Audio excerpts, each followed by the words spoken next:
And that inspired me to do the Eden Project, which I'm sure you'd expect me to tell you a very professional story.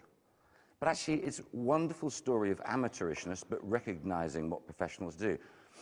I had this idea that it would be great to build a place that brought together all those things from the plant world on which we depend, and then to tell people about that dependency and to give them a respect for the natural world through that, and hence to get interested in the environment rather than that waggy-fingered sanctimony which is so often purveyed by environmentalists.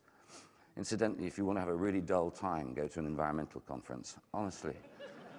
God, you have never seen such a collection of people with dandruff and bad breath in your life. No, the trouble is, you're not supposed to say that sort of stuff, are you?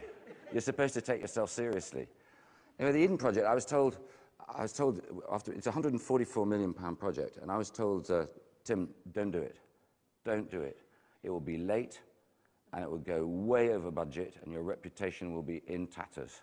Absolute tatters. I went home, and my eldest son, he said, but Dad, you haven't got a reputation. And it's amazing. You need that sort of slap with a wet haddock, don't you, from time to time?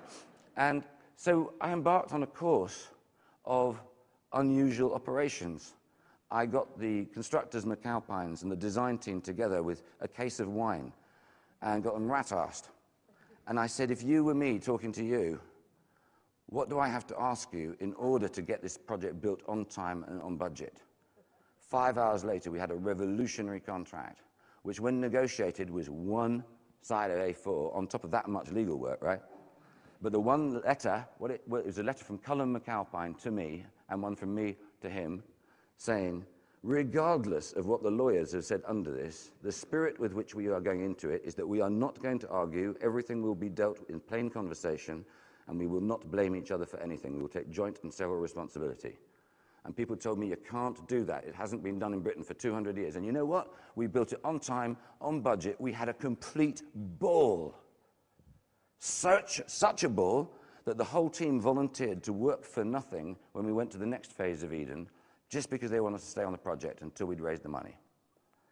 You see, when people talk about innovation and all that shit, the biggest innovation we could have in our society isn't all that stuff about creativity and that's fine. Drawing in with crayons is fine. Okay?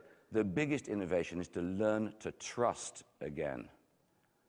Trust is so important. If you can get relationships with people where they know you are going to carry out your word, suddenly you feel the aura relax, relax, relax, and people take responsibility.